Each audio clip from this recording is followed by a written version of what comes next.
Good evening and welcome to another episode of Let's Talk. Tonight we'll have part 2 of the introducing to you the candidates for Miss Dumaguete, our Diamond Jubilee Queen for 2024, which will happen on May 31st at the Pantawan. And this is a big event which coincides with the 75th Diamond Jubilee anniversary of Dumaguete City.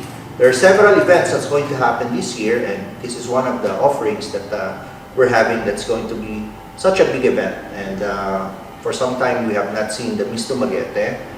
Usually it happens in November, but this time around it's going to be on May, so that we'll be able to prepare well, and that we'll be able to showcase this is a very good batch really of candidates. Last episode we had our first six candidates, and this time around we'll be having our candidates number 7 to 11. There are 11 beautiful, very intelligent candidates for Miss Dumaguete Diamond Jubilee Queen of 2024.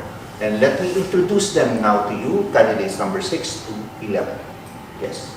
Hi, my name is Michaela Zaiko. I'm 24 and I'm representing Barangay Tacloban. Hi, I'm Ayaza Taginigtingin. I'm 22 years old and I'm representing also Barangay Tacloban. Hello, I am Amarjit Nakwa Fluman, 21 years old, representing Barangay Kamana. Hi everyone, my name is Wenzel Rendal. I'm 25 years old and I'm representing Poblacion Uno Tinago. Hello guys, my Gabigi Dumaguete. I am Christine Dian Pagasian, 22 years old, representing Barangay Bantayan. Hello ladies, and thank you for being my guest tonight for the second part of our Miss Dumaguete Diamond Jubilee Queen candidates for May 31st. Yes, sir. And our viewers all over Negros and Tal will get to know you better, and this is going to be an up-close and personal questions that we'll be asking, some of which will be coming from our viewers themselves, and they'll come to know you better, more than just being beautiful and very amiable candidates. They'll find out that you are women with substance in terms of your intelligence and how you answer questions. So that's why we call it Let's Talk, because we like to talk to the other candidates. Anyways, let's have a common question to everybody. First, what prompted you to join Miss Dumaguete? Really, was it your personal choice? Was it something that you were forced into by your parents or by your boyfriends? I mean, what made you decide to join Miss Dumaguete of this year? Yes. Okay, I'll go ahead. When I found out that Miss Dumaguete was coming back after so many years of being dormant or inactive, Yes. I thought to myself, is it really the right time? And I learned and I realized through this process that there's no time like now, there's no time like the present. So given that my schedule is free this year, and people reached out to me regarding the opportunity, I asked for discernment, I prayed, and I told God that, Lord, if this is for me, please let me know, because if it's from you, I'll accept it. I'm ready to rise to the challenge. So the next day, I processed all my requirements. It was surprisingly easy, too easy. And I said, okay, I'll go into this. I trust you. I trust whatever it is I'm going to get out of this is for me. Yeah. And so far, it's been a blast. Okay. Candidate number 8. It was actually a personal decision, but at first I was hesitant in joining Miss Dumaguete because it's a big pageant. It's a dream for me to join, and it was a dream come true to be part of the Miss Dumaguete Diamond Jubilee. Especially it's the most special because it's the 75th. That's why it's an opportunity for me to showcase my talent, my advocacy, and everything. Okay. For me, just coming out of the pandemic, when the pandemic came, I was a student of Silliman, and I have an organization called Silliman University Jubilee Organization, where we handle candidates, Silliman candidates, specifically. So joining that organization, it made me realize na, oh, I do want to be part of that pageantry too. I like the way they dress, they spoke about what they want and how they feel confident. That's why joining this Miss Dumaguete is personal choice. Okay. Number Mine 10, is- please. Yeah. Mine is actually both. Because as I mentioned before, I'm 25 years old, and most of us know that when you become 26, that will be the maximum age limit for local pageants. And my loved ones really convinced me and supported me to join this year's pageant because they want me to end my legacy in pageantry with Miss Dumaguete Diamond Jubilee. Wow. Yes, number 11. Personally, it's also a personal choice because as what my co-candidate Ayaza said, it is also a dream for me because my favorite Miss Dumaguete was Miss Alexandra from College of Engineering. I love how she composes herself in front of many people. So I dreamt to join this big pageant, and it just happened that this is a special edition. So for me, when I got in the screening, it was more than a dream because I know that Miss Dumaguete is not an easy pageant. It requires time, effort, your emotions, and of course your intelligence. And I am very when I stepped up in the screening, I saw many very pretty girls and also very intelligent. I told myself, oh, mapapalaban tayo. And I also like the challenge because it's not about also winning, but it's the lessons that you get from each other. Like, oh, she's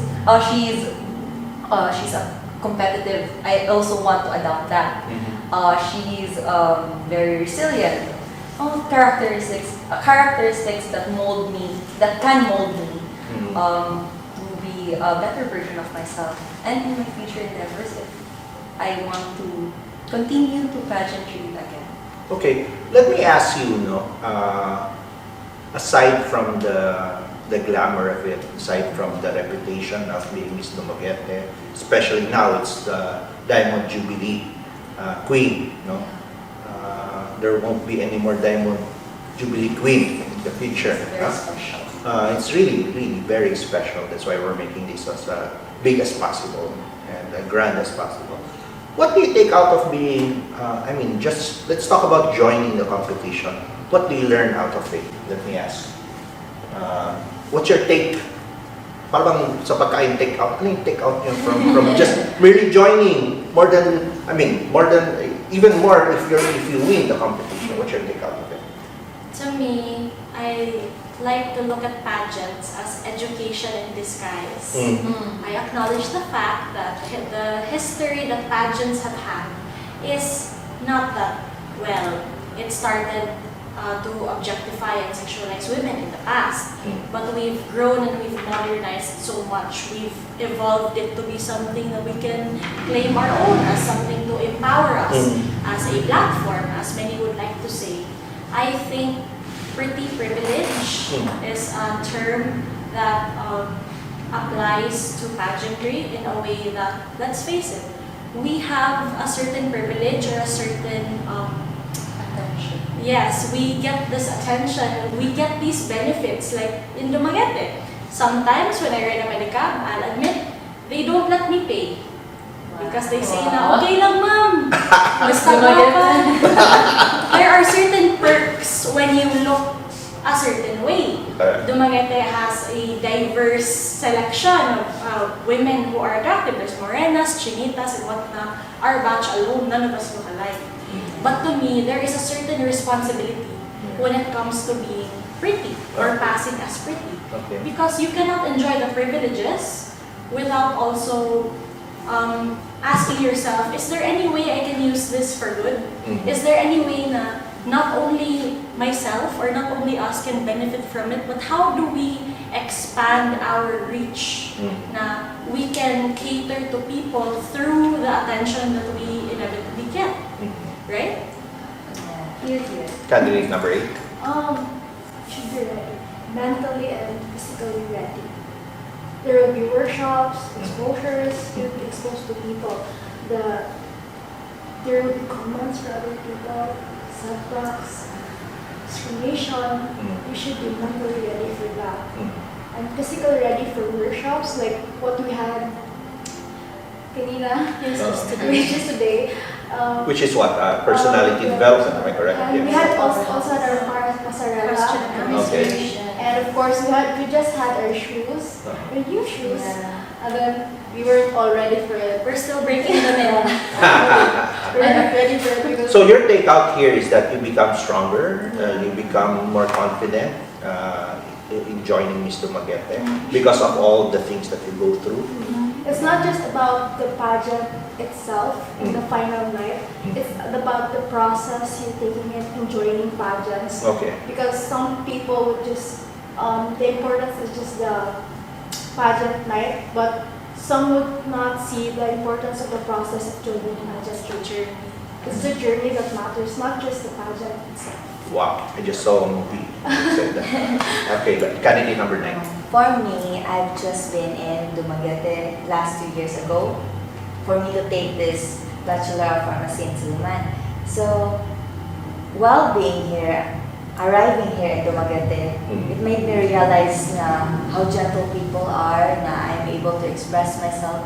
I get to build a new Marge that I never expected that I could be. So, from the love that the Dumaguete has given on me, I want to give them give them the love back by representing myself. I wanted to show them that this is the Amarjit that you made me to be, that you are deserving. Aside from me, I have these beautiful, lovely ladies that whoever wins your Miss Dumaguete, I know she will be beautiful, capable, and confident. Well said. Let's go to candidate number 10. For me, it's not just the opportunities and privileges that we get after the pageant, but in my case, I think my biggest takeaway would be the camaraderie that we girls have built inside our circle. And it's not just the foundation of friendship, but it's how I get to learn a lot of things from individuals, from each individuals, and I take it with me and I try to embody it in my future endeavors, and I really feel that it's really important that we enjoy the journey, we enjoy the process, and through that process we get to keep the friendship alive even after the pageant. Okay. Now we get to communicate with each other and maybe probably hang out Attend each through other's wedding. dinner in Escanio. Okay, candidate number 11. Yes. So as I said earlier, I love the challenge because pressure is also good when you're with a good set of people. So I like to learn from each and every one of my co-candidates because I believe also that the lessons that you learn in life are the lessons that are outside of your comfort zone. So I would like to challenge myself to be able to mold myself into a better version of me in the near future. And also, as a pageant candidate, we also love the attention, Of course. the privileges. Of course. But again, going back to their answer, it is also important that the people should know that it's not the crown itself, but the journey that you go through just to get there. Okay. Now, I know for a fact na your answers were more like out of the 11 candidates have become friends over the past few weeks, being together, going through the training and all, and it's really difficult for you to say na ikaw na yung magiging Miss Dumaguete Diamond. Jubilee Queen. But since this is a competition, I'd like to ask a competitive question. Of course, you're friends, all of your friends, and you become closer. But in terms of in terms of your edge, you know, what do you personally feel will be your edge over the rest of the candidates that would really earn the nod of the judges during that night and make you the Miss Dumaguete Diamond Jubilee Queen? Let's start with you, candidate number 7. No, mine is very simple. If I make a mistake, you will not catch me. I am very subtle. You'll never know. I'll just give you a smile and I will woo you with distractions. Okay, candidate number 8. Mine would be my hard work. It's not like, I know that there are some people supporting me just for this journey, but it's me, myself, who made it through. Walking that stage in front of many people, it's me, myself, who carried it. Okay. Yes. Me personally, when it comes to pageantry, I always feel that I belong in it. Despite, to be honest, this is my first time joining it. Okay. But just even before COVID came, I always wanted to join pageant na. My classmates know, my family know, but there haven't been an opportunity for me to join. Not until I learned this na, oh, there is Miss Dumaguete, and finally I can showcase my passion in pageantry. Let me just ask before we go to the next 2 candidates. Being a newbie, who else is newbie here? You are also a newbie? The Who else? previous Candidates, the first candidates. I failed to ask this question. But being a newbie, you think that's an advantage for you over those who have experience joining beauty contests before? I think it is though. Kay, being a first timer, you've got a lot to learn, and being already a pageantera, you already have a title, you already have a background, so you're expected to perform better than us. So as a newbie, I can like, okay, just be myself. There's This is my first time, guys. Just be humble with me, okay? Okay, well said. Let's go back to the initial question, which is, what's your edge among all the rest of the candidates? Yes, candidate number 10. I think for me, Doc, it's my personality that's inside my heart. Because I grew up in a family where I was raised with love, care, and respect. And those values, I carry it today through my words and actions. And I really think that if you're a beauty queen, you should be someone that can influence people and to inspire them and to be a role model to them. That if you practice those values, you can affect them in a good way, and they also follow you and your values. And for me, that's gonna be one of the biggest achievement, that you can leave something behind, a legacy that would be a better example for the future generations. Okay. Number 11, please. What's your edge among all the rest of the candidates? Honestly, Even though they are your friends. What's your edge? honestly, I think it's my resiliency because as an athlete for how many years, I've Playing what? You were volleyball. Volleyball. Oh, wow. Yeah, and in that specific sport, you have to be competitive in a way that you should win. But also behind that, there were trainings and pamaos, and just like in pageantry, there were pamaos, and our feet would die. Like I just want the people to know that we are still humans, and as humans, we also fall down. And I'm very inspired to my co-candidate, Micaela, because I love how she portrays herself again, the second time around, and I love the attitude of being, I want to try again, because Pia Wurtzbach also did tries, if I'm not mistaken, Yes, try 3 times in Binibining, Pilipinas, And then she got the Miss Universe crown. So, there's a lot to learn behind those pretty faces and the crowns. Having said that, Michaela, since she made mention of that, which I think our viewers would be interested in. You joined Miss Dumaguete before. am I correct? Yes, back in 2018. Okay. And then you landed what? You won in that time? I was a runner-up, Okay. but half award. Okay. Yeah. Talaga.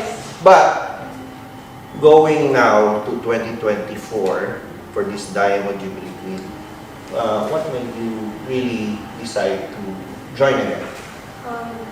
The reason I joined, and partially was also because of my mother. She passed away recently in 2020, and she was Miss Iliman. So pageantry has sort of been in the family.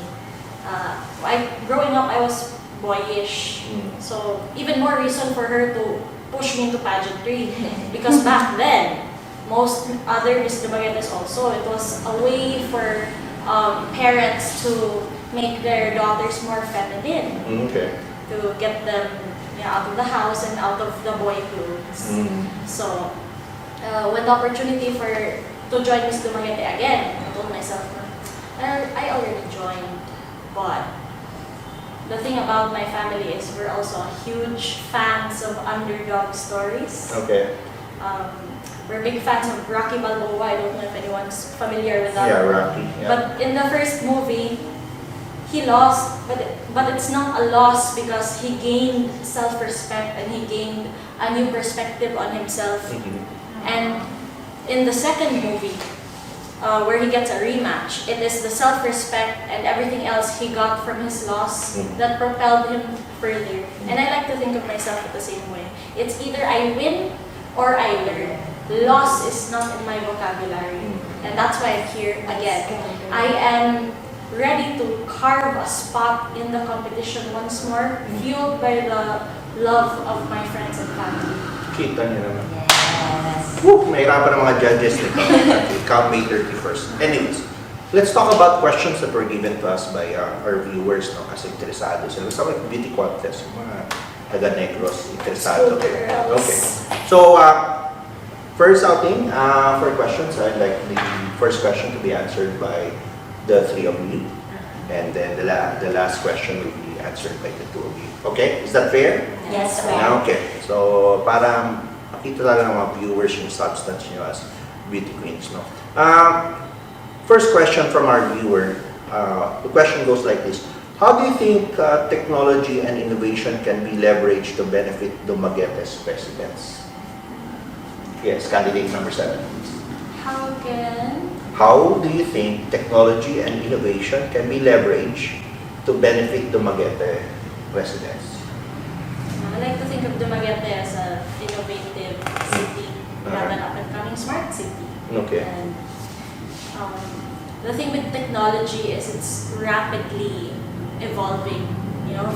You buy the new iPhone, you haven't fully paid it off, there's a new iPhone.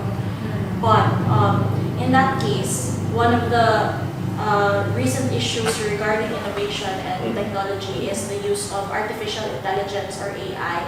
Many people, especially in Dumaguete, are having a harder time finding jobs because artificial intelligence seems to have taken over basic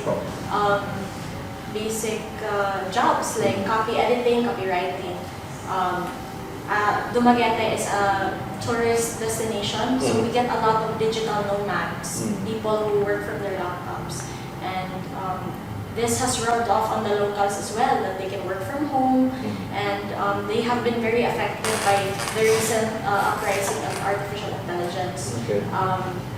In that case, I like to remind everybody that artificial intelligence is a tool that we should use to make our lives better. It shouldn't replace us because artificial intelligence shouldn't compare to the real intelligence who made AI in the first place. So it shouldn't be putting people out of jobs. If anything, it should be helping us do our jobs better. That's what I have to say about that. Okay. Candidate number 8.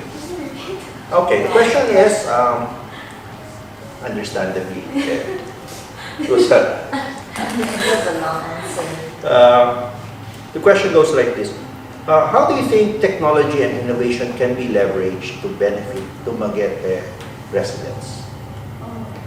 Dumaguete city is a progressive city, Mm. and I believe that with AI nowadays, it has been a tool used by the students, not just the students, but also the people. As what Michaela said, it shouldn't be something that can be replaced for the people. The nature of the people, their intelligence should be the one that you need to have focus in instead of having the AIs. Instead, that students tend to put their assignments in AI, they just search it, and they don't have like no effort in search and answering the assignments just because of the AI. And I believe that that's why some teachers don't give assignments na lang because they know that students are not the ones who are answering it. That's why AI. That's why I don't think like we should depend mostly ourselves on AI on our day-to-day lives, especially if we always are on our phones right now. We can't live without phones. That's why AI is something we should not depend ourselves on. Okay, well said. Yes. I may have different thought about the question. Maybe it's how we can leverage technology Yes. and innovation in Dumaguete. Dumaguete, yes. With that thought, When you say how can you take advantage of technology? yeah. There is a specific thing that I do really love in my own university, Silliman University, is that we have a free Silliman hotspot where every student can access to. So if in leveraging innovation and technology, how about implement that in entire Dumaguete? Dumaguete is the smallest city in Negros Oriental, and with that thought, I mean, like, put into investment, it could actually promote tourism. Like, oh, there's a specific thing, a place in Philippines that it has access to free Wi-Fi, and I think with that innovation, it can truly improve Dumaguete as another city. Very good. Your next question for the last two candidates, candidates number 10 and 11, comes from our viewer who would like to ask this question. What challenges do you see facing Dumaguete's educational system, and how can they be addressed? Okay, I'll repeat the question so that you'll be able to think a good answer. What challenges do you see facing Dumaguete's educational system, and how can they be addressed? Yes. I think that the current educational system that Dumaguete has is effective, but it doesn't mean that when it's effective, you have to stop there. We have to assess where we can improve more on our educational sector, especially on supporting the local government in projects and proposals that support children and young adults that are students at the moment. Also those who are the out-of-school youth, that we should have projects that gives them an opportunity to have scholarships, especially to those who can't afford. Okay. And I really think that investing in educational systems and in our educational sector would help us in our future, because in 5 to 10 years from now, Dumaguete would be progressing and a more developed city. Okay. Candidate number 11. My answer will be somehow related to Ate Wenzel's answer. But for me, it is also effective since we are known as the university town or city, because we have good competent schools like Silliman, St. Paul's, and a lot to mention. So for me, it is also effective, and I just hope that the government can invest more on giving scholarships to students, especially here in our city, because as I mentioned, we are known as a university city, and also Dumaguete is also, I think, taught in the most fluent to talk English. English. Number 2. Yes, exactly.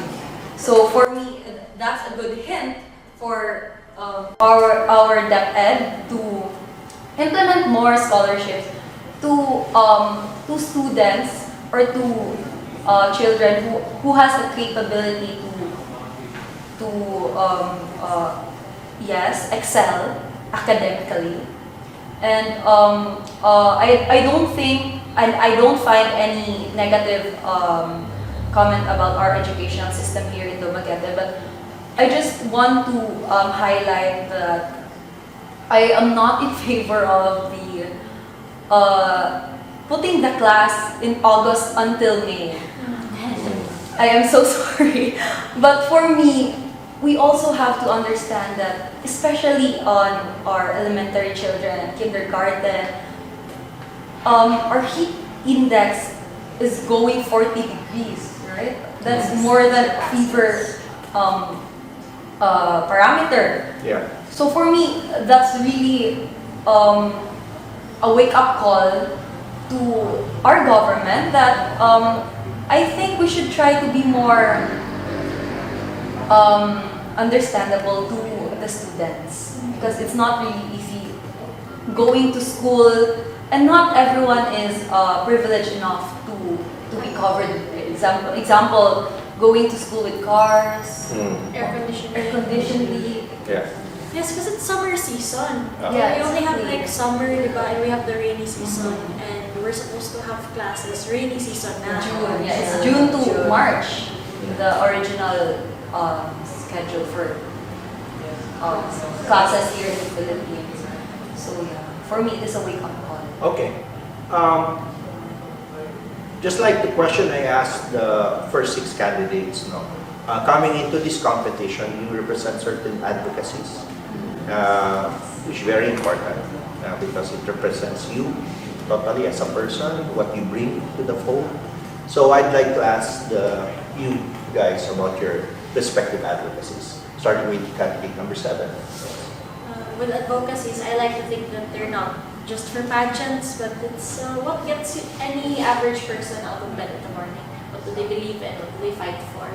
I believe in several advocacies, advocacies that favor the environment, and through this competition, I've boiled it down that education really is a very important advocacy that should be brought onto the pageant stage more often. Okay. Because whether it's the economy, whether it's the crime rate, whether it's tourism, I think it all boils down to education, specifically in primary education.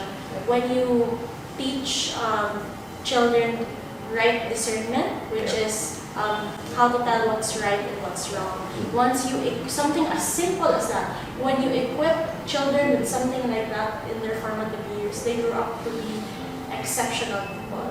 And it's that one thing that's lacking. It leads to corruption, it leads to inaccessibility of most things that should be human rights, but instead they're currently privileges because the way people are determining what's right and what's wrong, there's this huge gray area of justification. Okay. And once we get rid of that, I think it's a better, more accessible, more inclusive future for all of us. Okay.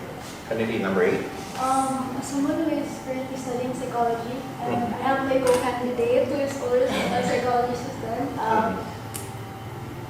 Pageantry, in psychology, we see pageantry as objectifying women. We see pageantry as a source of entertainment for women. But my advocacy would be seeing the mental health awareness of people, especially in pageants, that pageantry is not just looking for a beauty queen, but they are also looking for a female leader who can be a role model for the people to see that they can be true to themselves. That beauty pageants isn't just about having a beautiful face, having a proportioned body, but it's about how you showcase yourself, how you project yourself to other people, and it's not just about your body, about your beauty. It's also about your talents, your advocacy, and how you connect with the people. It's not. I just want to say that it's not about the objectifying women or you see as an entertainment, but we also have a substance of ourselves to showcase our talents and advocacy. I think we're over the years we have shown that, let me just make a commentary that it's a different time now. Okay.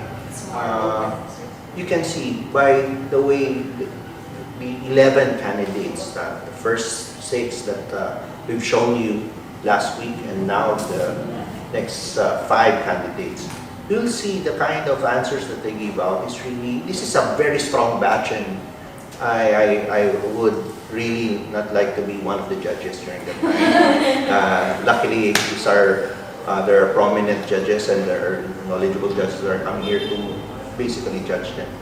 We have I think leapfrog from previous competitions, previous beauty competitions, and I hope you agree with that. The bar gets higher every year. That's right, and we have, if there's such a thing as progress there, we have developed over the years in terms of how we select our beauty queens.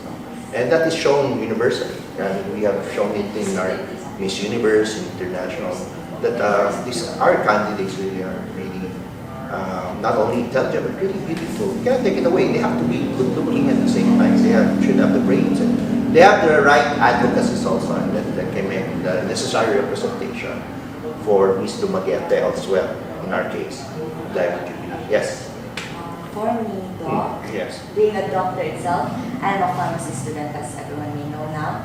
My advocacy, which was quite different from screening, my advocacy in screening talks about awareness of misinformation about health and diets, which I specifically target a specific part of that because I think it's very broad. And my advocacy now tackles about advocating the prevention about the specific type 2 diabetes mellitus, because as I researched that the top 4 morbidity rate in the Philippines, top 1 is heart diseases, second is cancer, and other one is talks about blood vessels. And the top 4 among the worst morbidity rate in the Philippines talks about diabetes. And I think diabetes isn't talked about a lot in advocacy because mostly it's about HIV or cancer awareness.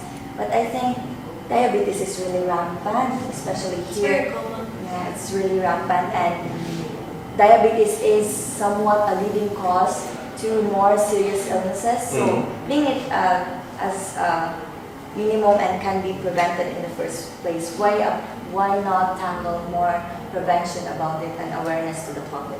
That's right. Candidate number 10. My advocacy is actually connected to what I'm studying right now because I am a student of Silliman University taking up mass communication. So my advocacy is to fight fake news and combating misinformation and disinformation in social media. Right. Because fake news is actually affecting our societal values and it changes the opinions of people on critical issues and stories, and it manipulates the truth, facts, and even though it may seem like very minimal, that because it's misinformation you can just search the real ones, but what is really real in social media? Like how would you know that this source is reliable and authentic? So that is my focus in my advocacy, to create a platform that would inform people the right websites to search on and the more valid and reliable source of type of media that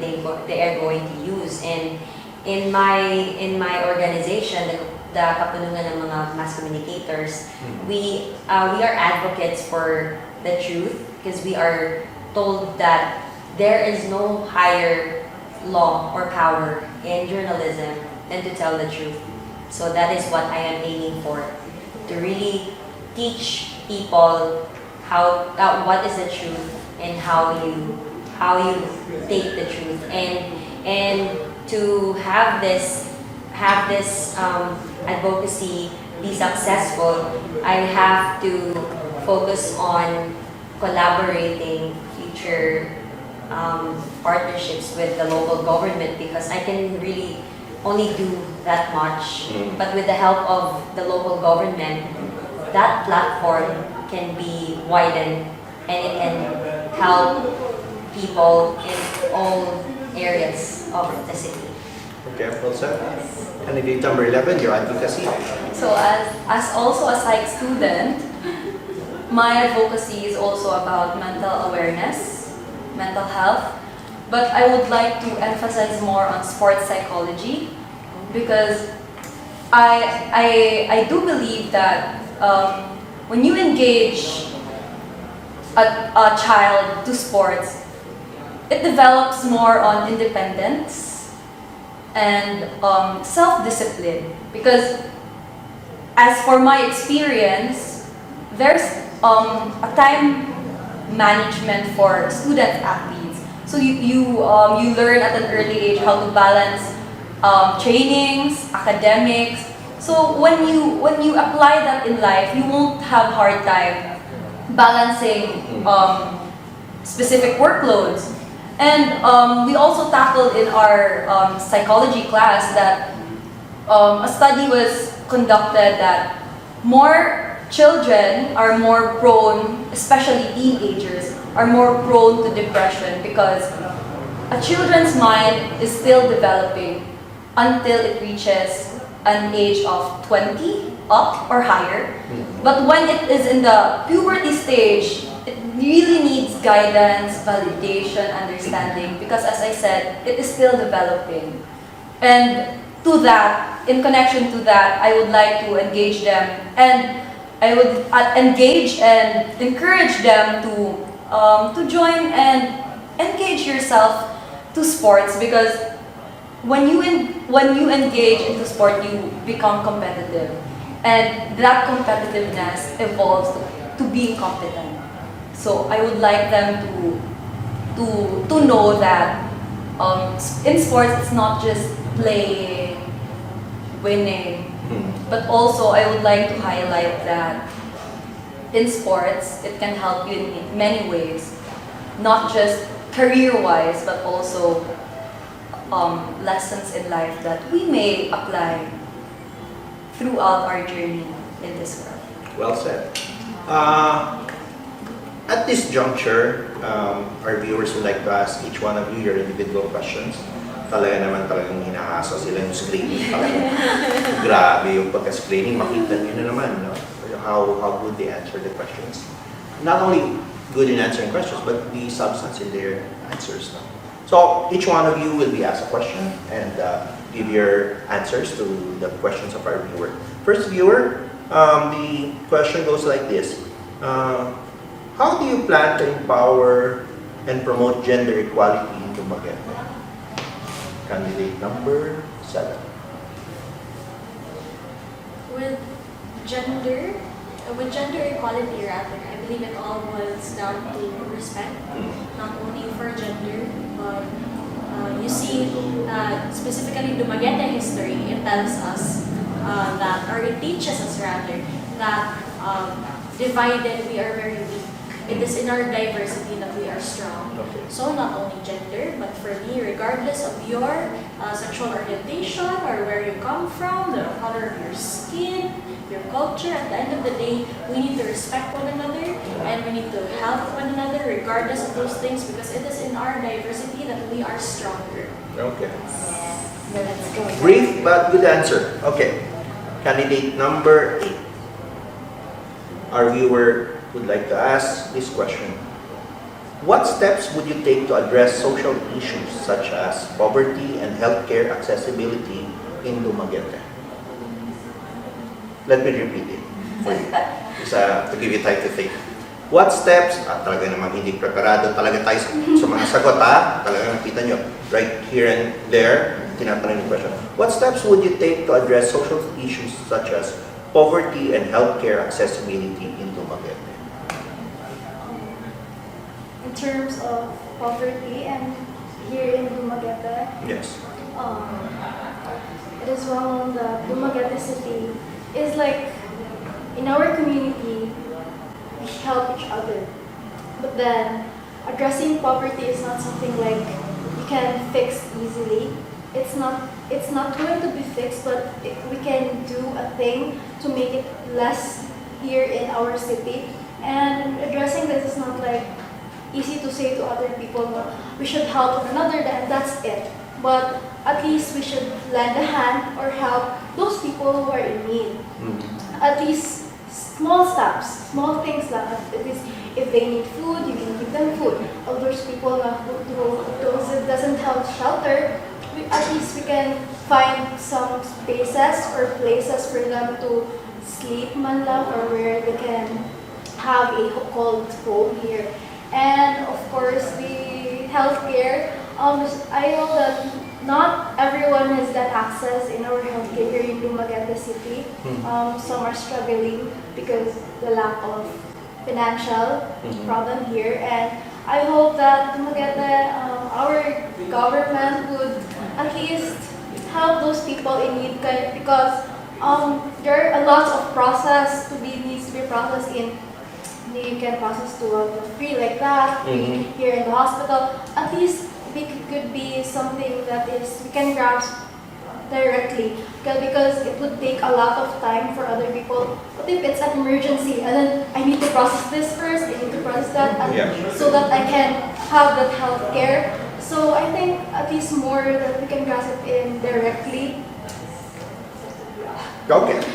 Actually, I'd also like to add the question if it's okay. Oh, it's okay. Because, it's like we're asked, what step would you take as like a candidate? And I'm a candidate and I also have like a thought on how to approach that problem. Okay. Because I've given it a lot of thought, like as a Dumaguetania as well living here, and I'm sure all of you have had the similar thoughts, because let's face it, with poverty, given that we're a university town, I think it clicks into everything. Specifically, we're a university town, so the cost of living to live in Dumaguete is higher, but it is not consistent with the minimum wage.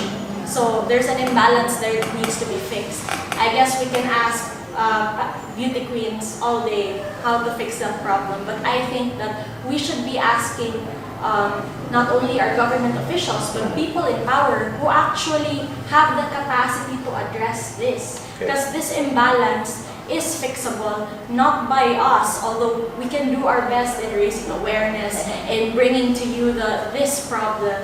But at the end of the day, we need to ask people in power, we need to ask investors, we need to ask our government officials, we need to ask our local celebrities, what can they do to contribute to this, specifically in healthcare as well. We have 4, 5, all of our universities topped the board exams in nursing.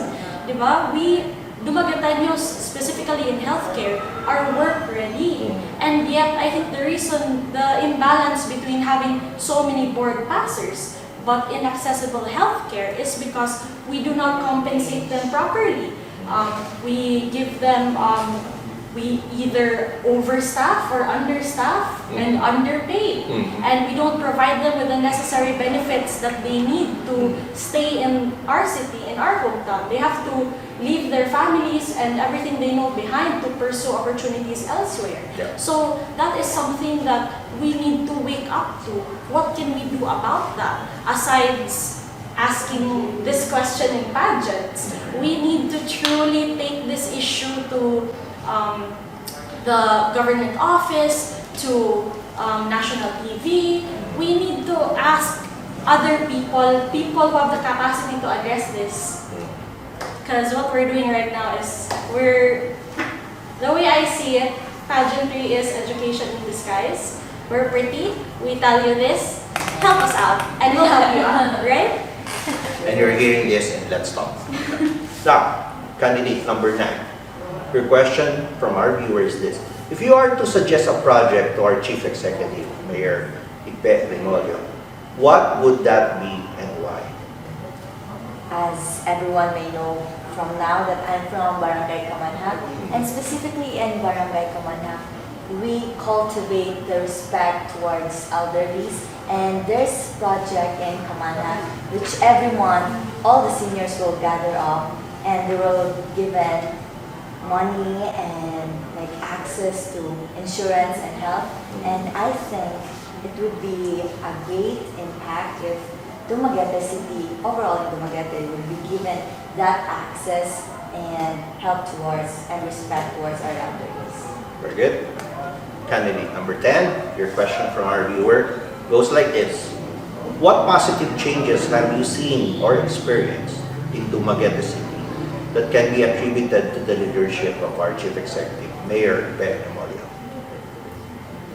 One thing that the local government has achieved so far is, in my case specifically, is when the mayor built the shoreline protection. Yes. Because I'm one of the benefactors of that project. So, timely question. Yes. She's Vistinago. Vistinago, oh, of course. Okay. Yes, because it has been a problem for so many years ago na we can't sleep peacefully at night because floods, there's waves banging on our roofs, Okay. and we are forced to evacuate and leave our homes and pray to God that it's still there the next morning. But when the shoreline protection was there, it changed a lot. Not just the lifestyle that we had before, but also it helped us in our environmental aspect because of the shoreline, the canals, the sewers are being cleaned properly, they are being maintained, and also we are the front runners of Boulevard. Okay. So we also adapted those changes and we applied it on our own. And not only that we kept our environment clean and our surroundings clean, but also we saved children from having diseases coming from the overpolluted rivers, or from the floods, or the spirosis from it. So we got to save those kinds of challenges, and we overcame it. Well said. Last candidate, number 11. This is like already the beauty pageant. Hindi, parang malaman ng viewers natin eh. Hindi naman lahat yata ng taga-Negros can really watch the Miss Dumaguete May 31st. No? They still have a glimpse of really who you are and what you're made of. No? Very brief question from our viewer. What are you most excited about the future? Here in Dumaguete. Or In general. In general. Yeah. What are you most excited about the future when it comes to you? That's a very broad question. Yes, very proud. And a lot of ideas are swarming in my brain right now. But I think one answer that I can tell you is that I'm excited to see more younger generations engaging in a voice that can be heard, not just in our community, but as their right to tell you or to speak up their mind and their opinions and concerns in regards of not just about our government, but also environmentally, maybe be it education, and a lot of issues that may come, because I am well, what term is this? I am well, no. I am well ready to say or proud to say that the upcoming new generations of our youth today is much more embracing, inclusivity is there, and the character to know one story, not just of who she portrays or who he portrays in public. It just gets better and better. And that's very proud. That's very proudly to say that, you know, that Dumaguete, not just Dumaguete, but the Philippines in general is very they're not afraid to speak up their mind. Like when they say something about a specific issue, they have that point because also they have the right of freedom of speech as an individual, as an Filipino citizen. Wow. This is the second batch of Miss Dumaguete, Diamond Jubilee Queen for 2024, and as you can see from the first batch that you saw last week until the second batch, really they are not only beautiful, they're not only tall, but very intelligent, and their answers really make sense. So I'm very proud really to be sitting with them. This is, as I've said in the beginning, this is a very strong batch of candidates for Miss Dumaguete, and really the judges will definitely, for sure, have a We're difficult gonna time. give them a good 5. That's right. So that's why you have to see the actual beauty pageant on May 31st. At this juncture, I'd like to ask you individually to state your names again so that they'll remember you not only by face but by name, and at the same time invite them to this coming Miss Dumaguete on May 31st. Yes. Okay. Once again, I am Michaela Angelique Zaico. I am 24, representing Barangay Taclobo, inviting you all to Pantawan, 7 p.m., May 31, 2024.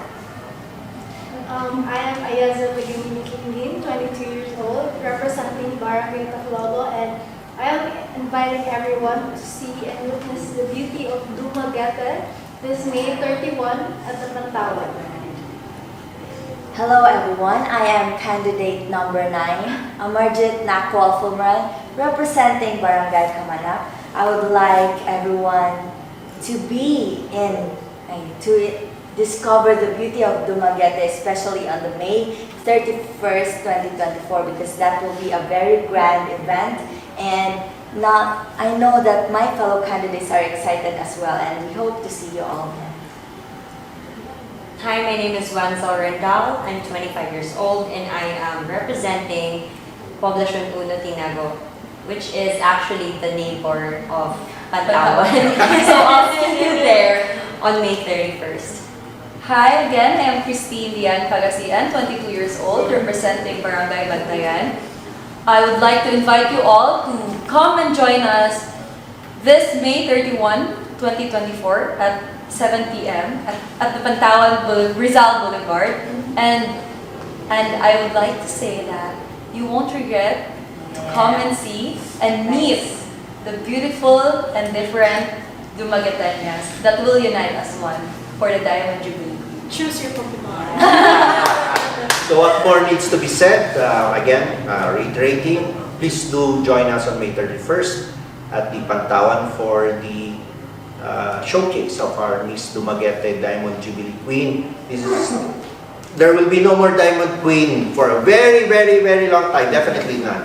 So please do watch this grand celebration of beauty, celebration of intelligence, and celebration of life itself. So with that, I'd like to thank our candidates number 7 and 11. Thank you for sitting down with me and sharing your thoughts. 7-Eleven.